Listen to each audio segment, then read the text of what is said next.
Well, the weather is getting warmer, which has a lot of us outdoors a lot more often. And that may be in your backyard, having some fun on the trampoline or in the pool, or maybe you have a zip line in your backyard like I do.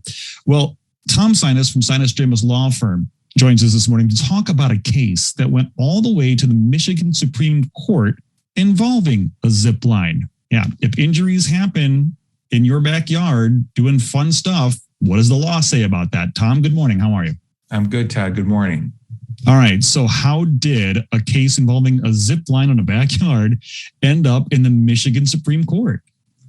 You wouldn't think it'd get all that way, because that means a lot of people had to wrestle with a lot of different legal issues.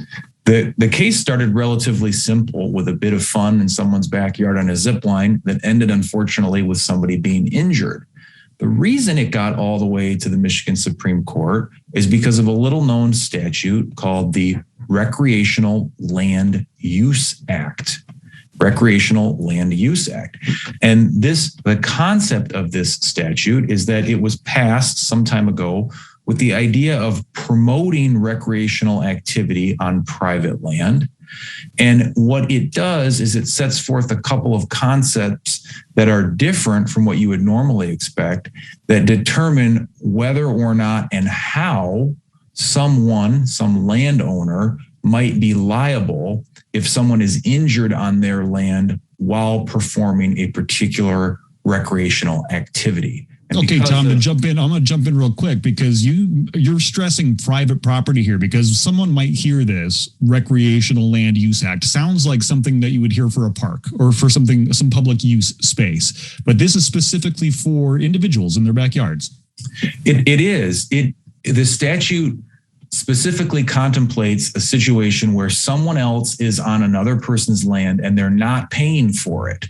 Right? They're over on someone else's land. They've been invited to be there.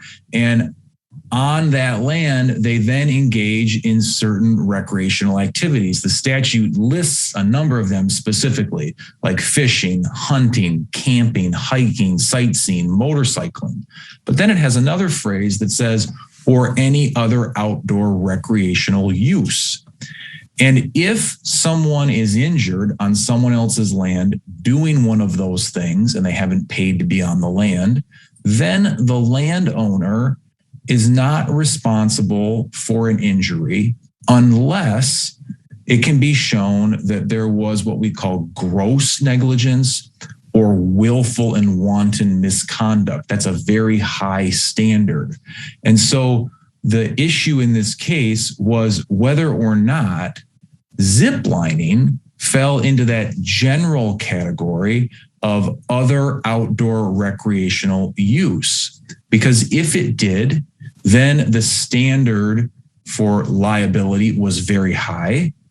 If it didn't, then the standard of liability was what you would normally expect, what we call ordinary negligence or carelessness.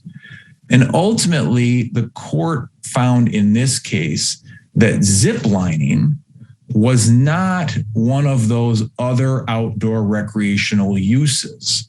It didn't fall into that catchphrase. And the reason was because the court said in order to fall into those catchphrase, you have to show two things. Number one, you have to show that the activity engaged in couldn't be done indoors. Okay, well, that's true for ziplining. But number two, you have to show that the activity requires nothing more than access to the land. And here the court said, well, ziplining requires more than just accessing land. It, of course, requires installing zipline equipment on the land itself in order to have a ziplining course.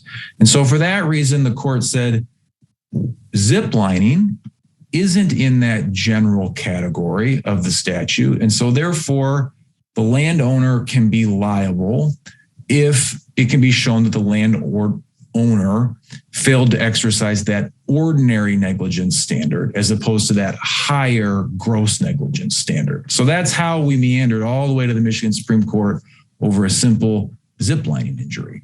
Most people watching probably don't have a zip line in their backyard, but many people may have trampolines. I mean, those are very common.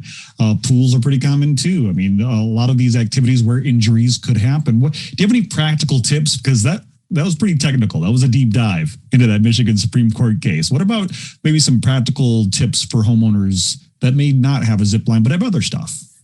Great question, because you're right. It is technical and it's complicated, and you don't want to have to meander through all this stuff in order to figure out what you need to do practically. Practically, the best thing that you can do is to make sure you're honest with your homeowner's insurance. And that if you add things to your house, like a trampoline, like I did, for example, if you add things to your house, that you tell your homeowner's insurance company that you have those things on your property. Because a trampoline is a good example of certain homeowners' policies may exclude coverage for injuries on trampolines. Others may not.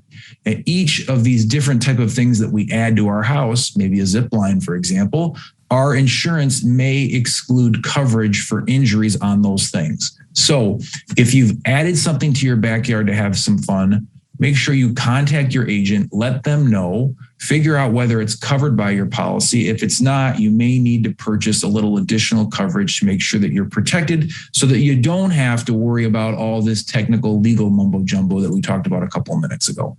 Yeah, we would definitely want to avoid that. So be upfront and honest with your homeowner's insurance company. Let them know what's in that backyard. And of course, if the unthinkable happens and someone is injured on that zip line or that trampoline or whatever you got going on in that backyard, where can they get a hold of you, Tom? They can find us online at www.sinusdramus.com or give us a call at 616-301-3333 or shoot us an email at info@sinusdramus.com.